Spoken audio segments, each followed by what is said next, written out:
welcome to a special WNIN Newsmaker segment that highlights local businesses. Joining us today is Brad Niemeyer, founder of Azzip Pizza. Thank you so much for joining us.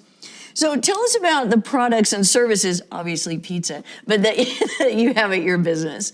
Yeah, so Azzip's a personal pizza company. So we have all personal sized pizzas, have an 8-inch and 11-inch crust, and then several other specialty type crusts like the cauliflower or the zero carb crust. And we come into Azzip and you build it right in front of you and make it exactly how you want it. And you can say light green pepper or extra mushrooms or however you want to make that. We make it right in front of you and then bakes in 2.5 minutes.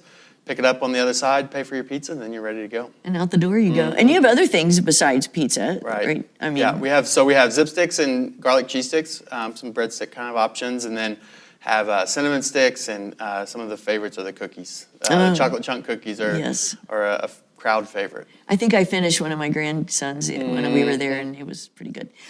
So how long have you been in business? But I also really like how you got started. So tell us about that. Yeah, started with an idea I had in college. So I went to Purdue, did hospitality and tourism management, and was getting a certificate in entrepreneurship. And I did the business plan competition there, and with the idea for Azzip, and won that, and won $20,000 to go towards starting a business. So it's a great motivation and push to go out and actually try to do it right out of college. So came back here to Evansville and started the first one on the west side in 2014. So that makes us 10 years old just this month. Wow, that's exciting. Happy birthday. Thank you. Thank you. Are you having a big celebration for that? We did. We already had it, actually. Oh, okay. Yep.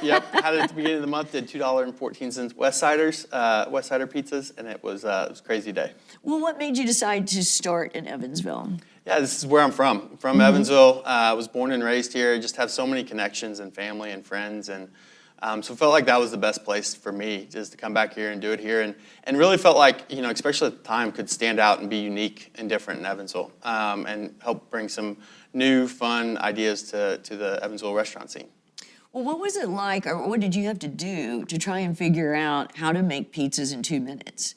That's where we leaned on Chef Blake. So Chef Blake, my partner in Azzip, Chef Blake Kelker, he really helped develop that recipe to where the dough could cook that quickly. So, it's a certain oven that's blowing hot air on the top and bottom. And so we knew we wanted it to be simple for the employees to operate, but then can turn out that consistent product. So he did a great job developing the recipe, and we went through a lot of different iterations before we got to where we are. So it wasn't just the special oven, it was also the special dough, is what you're saying. And that's the reason we went with thin crust. I mean, Evansville is a thin crust town, but also it cooks the quickest. So that's kind of a nice double edge there that where you can get both of those things. Well, you say Evansville's a thin crust town. How did you know that? What kind of research? I mean, I guess that's all just anecdotal. I grew up in Evansville, and that was what I grew up eating. The party cut, the Torronis and the Kipley's, and the all those the Una pizza restaurants that all were that influence of the thin crust. Right, that would be my favorite also. But I mean, I know there are some deep dish, but I think you're right. Most of it is thin crust. So what was it like starting off with $20,000? I mean, I could see in a way where it seemed like, wow, this is a lot, but was it? It went farther back then. So 10 years ago, it went a lot farther, it seemed like. But no, I mean, it seemed like a lot of money to a freshly graduated college student, but it went quick. So we put that to use and got some help from my parents, got some investment from them, and then were able to get a bank loan for the rest of it and kind of scrape it all together. And a lot of sweat equity and a lot of hard work getting that first one going. Well, was that, coming up with that plan and winning the $20,000, was that a whole different trajectory for you? I mean, had you originally planned on doing something else, or? Yeah, I thought, I'd get in a hospitality degree. I thought I'd get out of college and go work in another restaurant and manage a restaurant and, work my way up, and then eventually maybe one day do something on my own. But it kind of really accelerated things. And my wife, she was my girlfriend at the time, and she shared a quote with me: "If your dreams don't scare you, they're not big enough."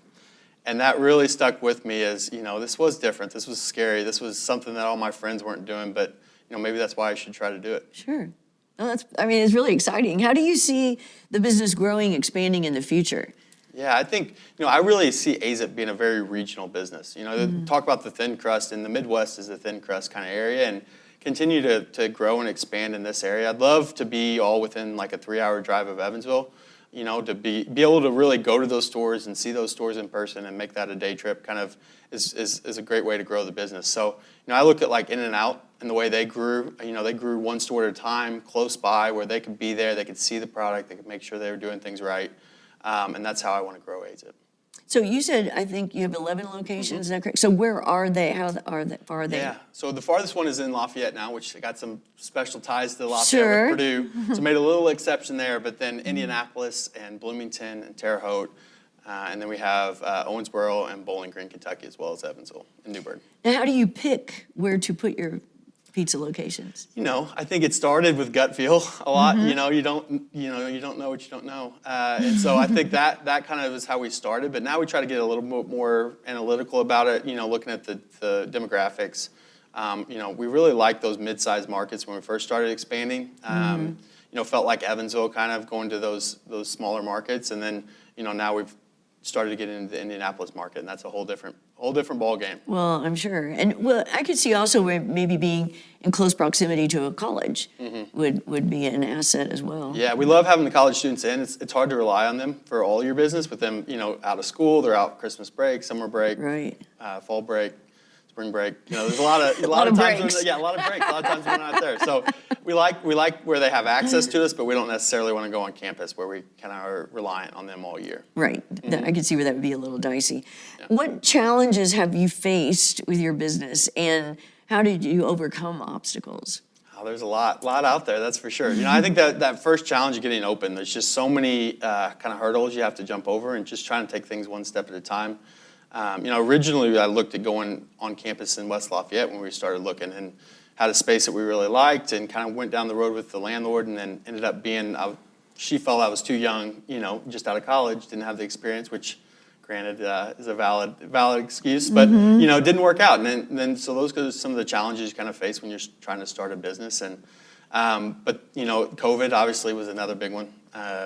Changed the way we do business, and you mentioned some long wait times there when you first ordered online during COVID, and I think those are some challenges we had to work through, but we're better now because of it, and I think we've added the online ordering and added a lot of back make lines and ovens to be able to accommodate those orders now.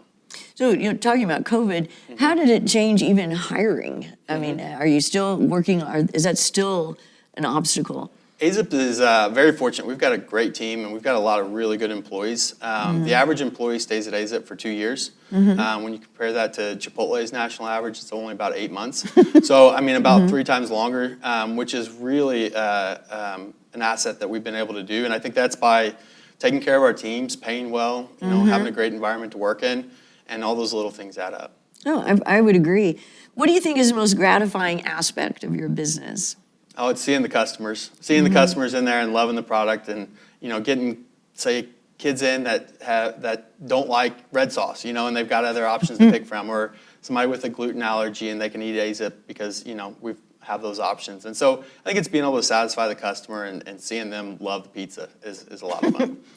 What about, I just want to throw in out there, how did you come up with the name Azzip? And was it like a brainstorming session, or how did that happen? Yeah, I got to give all the credit to my mom. Actually, Really? Yep, Mom came up with it. We were driving in the car one day, and she's talking about the name. She said, "What's pizza spelled backwards?" And we kind of sounded it out. A-Z-Z-I-P, Azzip. It's pizza in a zip. It's quick. And then I was like, oh, that's it. And so I did a quick Google search of any other Azzip pizzas out there, and there weren't. Oh my gosh. We have the trademark for it nationally, and so yeah, it's a really cool. Well, who knew? Thanks to Mom. Thanks, Mom. Yeah. All right. Well, thank you for joining us and sharing it with us. Thanks for having me. You're welcome.